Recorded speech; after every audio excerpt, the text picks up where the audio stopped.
Hello students आज का हमारा टॉपिक रहेगा वैन डी ग्राफ जनरेटर। ये वैन डी ग्राफ जनरेटर जो है ये हमारे इलेक्ट्रोस्टैटिक्स का लास्ट टॉपिक है। वैन डी ग्राफ जनरेटर होता क्या है? वैन डी ग्राफ जनरेटर एक ऐसा डिवाइस है जिसको हम एज पार्टिकल एक्सेलरेटर यूज़ करते हैं। पार्टिकल एक्सेलरेटर क्या है? कोई भी पॉजिटिव पार्टिकल या नेगेटिव पार्टिकल को हाई स्पीड देने के लिए इस्तेमाल किया जाता है।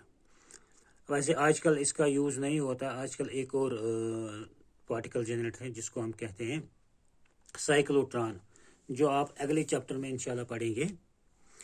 तो वैन डी ग्राफ जनरेटर किस तरह से एक पार्टिकल जनरेटर की तरह काम करता है, इसके कुछ प्रिंसिपल्स है।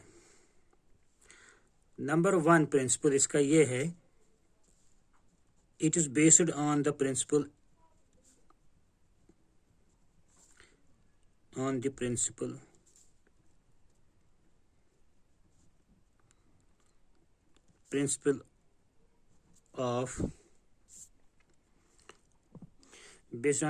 that when charges are given to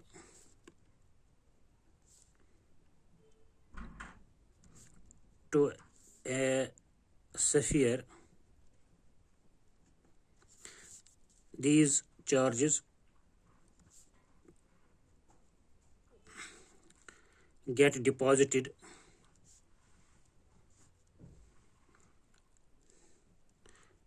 on the outer surface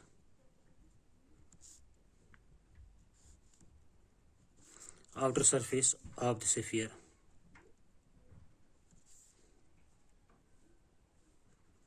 ये एक पहला प्रिंसिपल है इसका।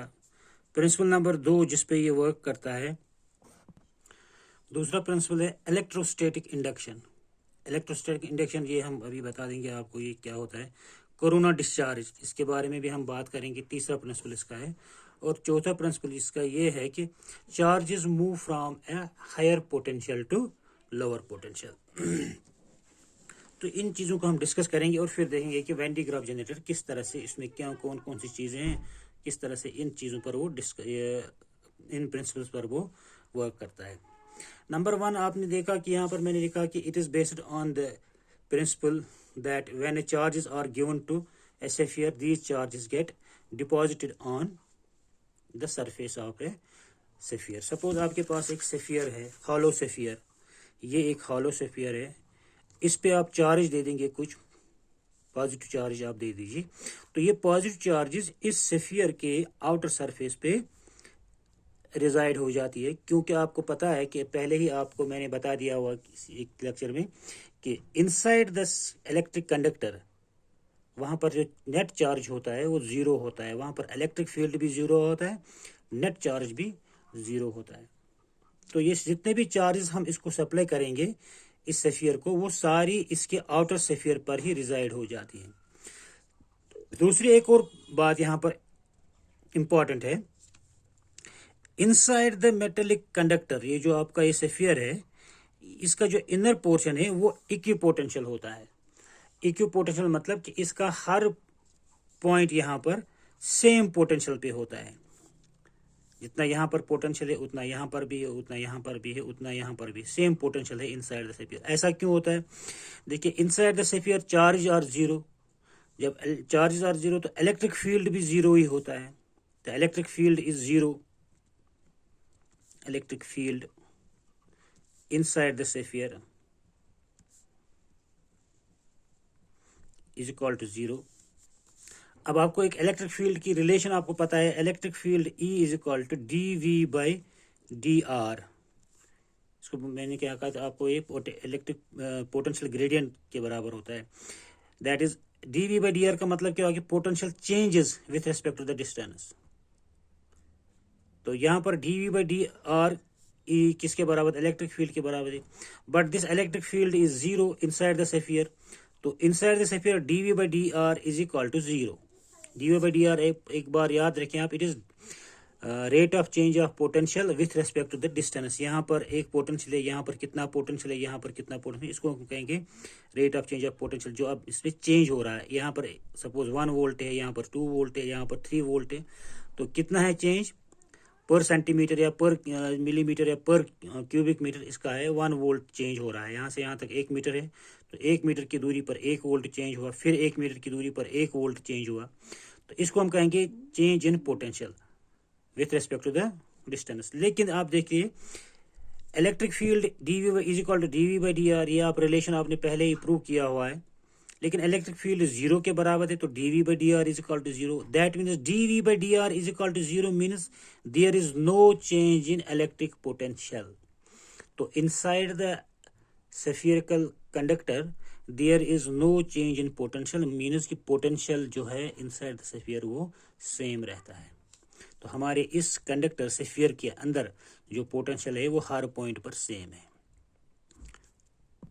तो इस तरह से देखा आपने कि electric charges are resided on the surface of this sphere and inside the sphere electric potential is same constant, so it is an equipotential surface inside the sphere. दूसरा प्रिंसिपल आप देखिए इलेक्ट्रोस्टैटिक इंडक्शन क्या होता है। देखिए अगर आपके पास यहाँ पर एक हाईली पॉजिटिवली चार्जड या नेगेटिवली चार्जड कोई कंडक्टर है, इसको आपने हाई पोटेंशियल दे दिया, बहुत ज़्यादा पोटेंशियल दे दिया, तो ये अपने साथ वाले एयर को आयोनाइज करता है। मतलब वहाँ से ये पॉजिटिव है, वहाँ से वो नेगेटिव चार्ज को क्या करता है, अपनी तरफ अट्रैक्ट करता है, तो ये नेगेटिव हो जाता है, तो ये पॉजिटिव बन जाता है। ये नेगेटिव हो गया, इसने यहाँ से एक नेगेटिव चार्ज को ये न्यूट्रलाइज हो गया, सॉरी ये न्यूट्रलाइज हो गया, यहाँ से एक एयर से उसने एक नेगेटिव चार्ज को अट्रैक्ट किया, तो ये न्यूट्रलाइज हो गया, तो यहाँ पर एक पॉजिटिव चार्ज बन गया, तो इसको ये पॉजिटिव चार्ज यहाँ से यहाँ पर आ गया, तो इसको हम कहते हैं इलेक्ट्रोस्टैटिक इंडक्शन। तो ये प्रिंसिपल भी हमारे इस वैन डी ग्राफ जनरेटर में काम कर रहा है। अगला प्रिंसिपल जो मैंने आपको बताया कि इसमें क्या है कि कोरोना डिस्चार्ज। अब देखिए कोरोना डिस्चार्ज क्या होता है। कोरोना डिस्चार्ज होता क्या है, सपोज आपने यही स्फीयर पे चार्जेस दे दिए, तो ये सारे चार्जेस इस पूरे स्फीयर पे रिजाइड हो गई, तो डेंसिटी कितना होगा, density of charges, density of charge, surface density of charge आप देखिए sigma is equal to charge per unit surface area, charge per unit surface area. अब देखिए अगर आप चार्ज बढ़ाओगे और एरिया कम कर लोगे तो डेंसिटी बढ़ जाएगी। सपोज यही इतना जो चार्ज यहाँ पर आपने इस स्फीयर को दे दिया, आप इस एक पॉइंट पे दे देंगे, इस टिप पे ये सारे चार्ज दे देंगे, तो यहाँ पर डेंसिटी कम है, यहाँ पर डेंसिटी बहुत ज़्यादा है। तो जब ये डेंसिटी यहाँ पर बढ़ जाती है तो ये चार्जेस यहाँ पर लीक हो जाते हैं। वही बात जो मैंने आपको कहा कि यहाँ पर ये जो चार्ज, अगर यहाँ पर देखिए यहाँ पर डेंसिटी अगर यहाँ पर 100 कूलम्ब चार्ज आपने यहाँ पर रखा, ये 100 कूलम्ब चार्ज पूरे इस सरफेस पे आके फैल गए, तो डेंसिटी यहाँ पर कम होगा। लेकिन यही 100 कूलम्ब चार्ज अगर आप इस टिप पर दे दोगे, छोटे से टिप पे, तो यहाँ पर डेंसिटी बहुत ज़्यादा हो जाएगा। तो जब डेंसिटी बहुत ज़्यादा बढ़ जाती है तो ये चार्जेस फिर लीक हो जाते हैं। मतलब ये बाहर वाले अपने इस एयर को, सराउंडिंग्स में से एयर को क्या करते हैं, आयोनाइज करते हैं, वहाँ से नेगेटिव चार्जेस को अपनी तरफ खींचते हैं, और फिर वो बाहर वाला जो पोर्शन है वो आयोनाइज हो जाता है। यहाँ पर बाहर जो आपको बन जाते हैं, ये आपके बन जाते हैं पॉजिटिव चार्जेस। तो इसको कहेंगे कोरोना डिस्चार्ज या कोरोना इफेक्ट। मतलब जब अगर किसी चार्ज बॉडी का डेंसिटी ऑफ चार्ज बहुत ज़्यादा बढ़ जाता है तो वहाँ से चार्जेस लीक हो जाते हैं फिर, तो उसको हम कहेंगे कोरोना डिस्चार्ज। तो इस बेस पर भी ये वैन डी ग्राफ जनरेटर काम करता है। तो दूसरा ये कि ये आपको पता है कि charges moves from higher potential to lower potential. अगर आपके पास यहाँ पर है 100 कूलम्बस ऑफ चार्ज, यहाँ पर है 10 कूलम्बस चार्ज, इनको हम ज्वाइन कर लेंगे तो ये चार्ज फ्लो हो जाएंगे from higher potential to lower potential. इस 100 कूलम से 10 कूलम तक ये फ्लो करेंगे। अगर आपने इसको कनेक्ट किया है तब तक ये फ्लो होते जाएंगे जब तक दोनों का सेम पोटेंशियल नहीं हो जाए। तो इन प्रिंसिपल्स पर हमारा ये जो वैन डी ग्राफ जनरेटर है ये वर्क करता है। अब हम देखते हैं कि ये कहाँ पर, ये प्रिंसिपल्स जो मैंने आपको बता दिए, ये इस वैन डी ग्राफ जनरेटर पर कहाँ पर इस्तेमाल होते हैं, और वेंडी क्रॉप जनरेटर का जो कंस्ट्रक्शन है वो उसके वो डिवाइस में क्या क्या चीज़ें लगी होती हैं वो आप देखते हैं। देखिए वेंडी क्रॉप जनरेटर में क्या होता है, सबसे पहले एक हॉलो सेफियर होता है, बहुत बड़ा हॉलो सेफियर, बड़ा सा एक हॉलो सेफियर होता है। ठीक, this hollow sphere is placed on a wooden stand, या जो नॉन कंडक्टिंग स्टैंड पर ये इस पे लगाया हुआ होता है। ये एक नॉन कंडक्टिंग स्टैंड है, इस पे फिक्स किया होता है एक हॉलो सेफियर, और इसके अंदर दो पुलीज, पुलिस मतलब जो घूमने वाली वो चरखियाँ, पुलिस इनको कहते हैं, ये यहाँ पर एक लगी होती है और एक यहाँ पर लगी होती है। ठीक, तो ये पुलिस के ऊपर हमने एक बेल्ट चढ़ाया हुआ है, नायलॉन बेल्ट या सिलिक बेल्ट, ये बेल्ट। तो अगर हम इन पुलिस को मुंह रोटेट करवाएंगे, इस तरह से घुमा देंगे, तो ये बेल्ट घूम जाएगा इस तरह से, ये यहाँ से यहाँ तक ये घूमता जाएगा ऐसे, बेल्ट यहाँ ऊपर जाएगा फिर यहाँ से नीचे आ जाएगा। तो इन पुलिस को मोटर के ज़रिए से घुमाया जाता है। तो जब ये पुलिस घूम जाती है, P1 पुली और P2 पुली, तो ये बेल्ट इसके ऊपर जो चढ़ाया हुआ है सिलिक का बेल्ट, ये मूव करता रहता है ऊपर से नीचे से ऊपर की तरफ, फिर यहाँ से इस तरह से कंटिन्यूअसली मूव करता रहता है। तो एक और चीज़ यहाँ पर होती है, ये पॉइंटेड कोम्ब्स, ये इस तरह के एक पॉइंट, ये बिल्कुल पतले से वायर्स की तरह, तो इसको हम कॉम्ब कहते हैं। कॉम्ब C1 यहाँ पर लगा होता है और कॉम्ब C2 यहाँ पर लगा होता है। कॉम्ब C1 जो है ये हाई पोटेंशियल बैटरी के साथ जुड़ा होता है, इसको हमने दिया होता है यहाँ पर पॉजिटिव पोटेंशियल 10⁻⁶ वोल्ट का ऑलमोस्ट। तो ये कॉम्ब 1 जो है, C1 जो है, इसको हमने एक हाई पोटेंशियल बैटरी के साथ जोड़ा हुआ है। और ये कॉम्ब C2 ये बेल्ट के सामने है, बेल्ट के साथ जुड़ा नहीं होता है, ये बेल्ट के सामने है ये। तो ये दूसरा एंड इस कॉम्ब का यहाँ पर इस हमारे इस सिलेंडर के साथ जुड़ा हुआ था, कनेक्ट है। अब देखिए होता क्या है जब हम इस बैटरी को ऑन करते हैं तो ये हाई पोटेंशियल मिला इस कॉम्ब C1 को, ये मान लीजिए C1 कॉम्ब है, तो ये C1 कॉम्ब हाई पोटेंशियल इस पे लग गया, पॉजिटिव पोटेंशियल, तो इस पे पॉजिटिव चार्जेस जमा हो गए। तो यहाँ पर मैंने आपको कहा कि चूंकि ये बिल्कुल पतला होता है, कॉम्ब के वो छोटे छोटे उनकी तरह होते, कॉम्ब की तरह, तो इनकी डेंसिटी ऑफ चार्ज बढ़ जाती है। हाई पोटेंशियल दे दिया, हाई चार्ज, बहुत ज़्यादा चार्ज इन पे आ गया, तो ये चार्जेस यहाँ पर लीक हो जाते हैं, ये पॉजिटिव चार्ज लीक बाहर आ जाते हैं। इसको हम due to the corona discharge, अभी मैंने जो कहा आपको कोरोना डिस्चार्ज क्या होता है कि इनकी डेंसिटी जब बढ़ जाती है चार्ज पर यूनिट एरिया, तो ये चार्ज को लीक करते हैं। तो ये बेल्ट के सामने है ये कॉम्ब 1, तो बेल्ट इस कॉम्ब से चार्ज लीक हो जाती है, वो बेल्ट पे आ जाती है। या आप इन अदर वर्ड्स ये कह सकते हैं, ये हाई पॉजिटिव चार्ज का कॉम्ब बेल्ट से नेगेटिव चार्ज को अपनी तरफ खींच रहा है, अट्रैक्ट करता है। तो बेल्ट पे क्या आ जाता है, बेल्ट से एक नेगेटिव चार्ज रिमूव हो जाते हैं, तो इस पे आ जाते हैं पॉजिटिव चार्ज बेल्ट पे। बेल्ट से नेगेटिव चार्ज रिमूव हो गए, क्यों, ये कॉम्ब उसके सामने, हाई पोटेंशियल कॉम्ब उसके सामने, तो उन्होंने उसको अट्रैक्ट किया by the action of this corona discharge, तो ये बेल्ट पे चार्ज आ गए पॉजिटिव चार्जेस। तो अब ये पुली घूम रही है तो बेल्ट भी घूम रहा है, तो ये पॉजिटिव चार्ज यहां पर पहुंच जाते हैं कॉम्ब C2 के पास। कॉम्ब C2 के पास अब कौन सा चार्ज आ गया, हाई पोटेंशियल की वजह से जो ये चार्ज ऊपर ऊपर ऊपर आ गए, तो कॉम्ब C2 के पास पहुंच गए। तो अब ये बेल्ट पे जो लगा हुआ पॉजिटिव चार्ज, ये सारे ट्रांसफर होते हैं due to this electrostatic induction इस कॉम्ब C2 के पास। मान लीजिए इसका क्या मतलब हुआ कि ये बेल्ट जब बहुत हाईली, ये मान लो ये बेल्ट का ये है, वे पोर्शन बेल्ट है, और इसके सामने हमने रखा एक कॉम्ब C2, ये अब ये पॉजिटिव चार्ज है बेल्ट, तो ये बेल्ट जो है अपने हाई पॉजिटिव चार्ज की वजह से इस कॉम्ब से नेगेटिव चार्ज को अपनी तरफ अट्रैक्ट करता है, तो ये बेल्ट यहाँ पर न्यूट्रलाइज होता है, लेकिन पॉजिटिव चार्ज इस कॉम्ब पे आ जाता है, कॉम्ब पे आ जाता है। तो कॉम्ब यहाँ, कॉम्ब का दूसरा सिरा यहाँ पर इस सेफियर के साथ है, तो ये सारे चार्जेस जो पॉजिटिव चार्ज इस पे आ गए, तो ये किस पे जमा हो गए, सेफियर पर। तो मैंने आपको पहले ही कहा कि ये सेफियर पर सेफियर के आउटर सरफेस पे, जब हम किसी सेफियर को चार्ज दे रहे होते तो ये सारे चार्जेस स्फीयर के आउटर सरफेस पे आ गए, तो स्फीयर का आउटर सरफेस पे चार्जेस आ गए। अब चार्जेस जितना भी आप चाहोगे उतना इस स्फीयर पे आप रिजाइड करोगे। जब तक यहाँ से ये बैटरी इसको चार्ज दे रहा है कॉम्प C1 को, कॉम्प C1 से यहाँ पर कोरोना डिस्चार्ज हो रहा है, वो चार्ज आ रहे हैं बेल्ट पर, और बेल्ट से वो कॉम्प C2 की तरफ आ रहे हैं, तो C2 से वो फिर इस पे डिपॉजिट हो जाते हैं इस स्फीयर पर। जितना चाहोगे आप इस पे पोटेंशियल बढ़ाते जाओगे, बढ़ाते जाओगे, बढ़ाते जाओगे।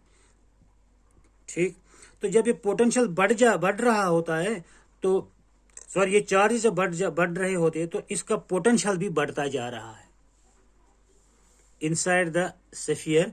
जब चार्ज बढ़ गया तो पोटेंशियल भी बढ़ जाता है। क्यों बढ़ जाता है? चार्ज के बढ़ने से आपको पता है कि V is equal to potential is equal to 1/4 pi epsilon naught charge divide by R divide by radius of the sphere.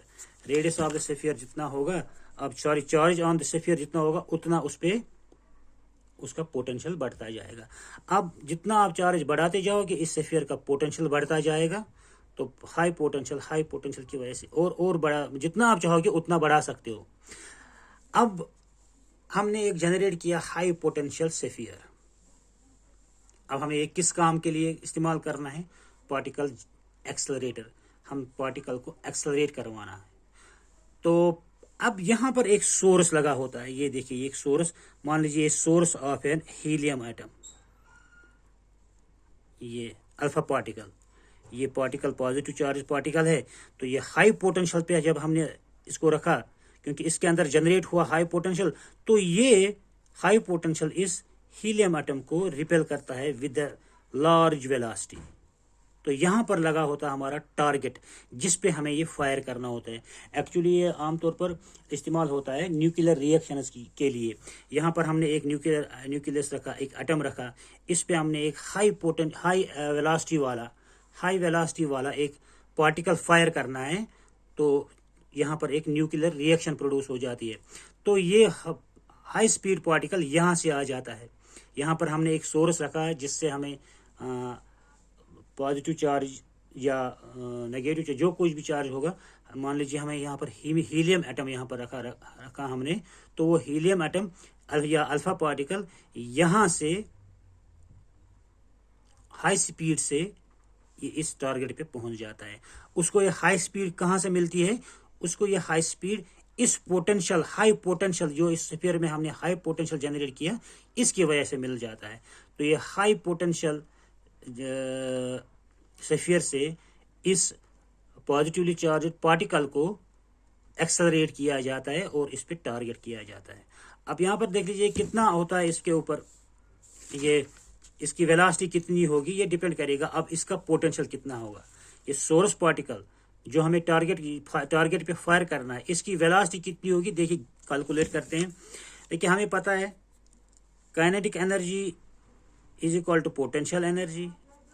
Kinetic energy किसके बराबर होती है? 1/2 1/2 ऑफ m वेलोसिटी का स्क्वायर। और पोटेंशियल एनर्जी कितनी होती है हमारी, इलेक्ट्रिक पोटेंशियल कितनी एनर्जी कितनी होती है? वर्क डन, जितना वर्क डन किया होगा। वर्क डन किसके बराबर होता है? आपको याद होगा कि वर्क डन इज इक्वल या this potential is equal to work done per unit charge. तो वर्क डन हुआ V into Q, where V is this potential और Q इज द चार्ज। तो पोटेंशियल बढ़ गया, वहां पर पोटेंशियल इंक्रीज होता जा रहा है यहाँ पर, तो इसका पोटेंशियल भी पोटेंशियल बढ़ता जा रहा है। तो ये कितना होगा पोटेंशियल? वर्क डन भी बढ़ जाएगा। वर्क डन किसके बराबर है? पोटेंशियल एनर्जी के बराबर। तो work done is equal to या potential energy is equal to V into q. यहाँ पर याद रखिए, V इंटू क्यू। ये देखिए ये V जो है ये वेलोसिटी है, ये वाला V जो है कैपिटल V, ये है पोटेंशियल। नाउ वेलोसिटी किसके बराबर होगा? इसको 1/2 ऑफ m इंटू वेलोसिटी का square is equal to potential into charge. तो V स्क्वायर वेलोसिटी का square is equal to 2 times velocity into charge divide by mass. तो V कितना होगा? वेलोसिटी कितनी होगी? √2 into potential into charge divide by mass. तो आप देखिए कि वेलोसिटी जो है it is directly proportional to potential. Potential बढ़ जाएगा, वेलोसिटी बढ़ जाएगा, पोटेंशियल कम हो जाएगा तो वेलोसिटी कम हो जाएगा। यहाँ पर चूंकि हम बहुत ज़्यादा पोटेंशियल इंक्रीज कर रहे हैं तो वेलोसिटी भी बढ़ जाएगी। तो जितना हम पोटेंशियल इंक्रीज करेंगे उतना इस पार्टिकल की वेलोसिटी भी बढ़ जाएगी, और उसी वेलोसिटी के साथ ही इस पर हमारे यहाँ पर जो टारगेट लगाया हुआ इस पे टारगेट पर फायर हो जाएगा। तो इस तरह से एक Van de Graaff generator work करता है इन सारे प्रिंसिपल्स पर, और इसका जो स्ट्रक्चर है, इसका जो कंस्ट्रक्शन है वो यहाँ पर ये है। तो आज के लिए इतना ही। Thank you.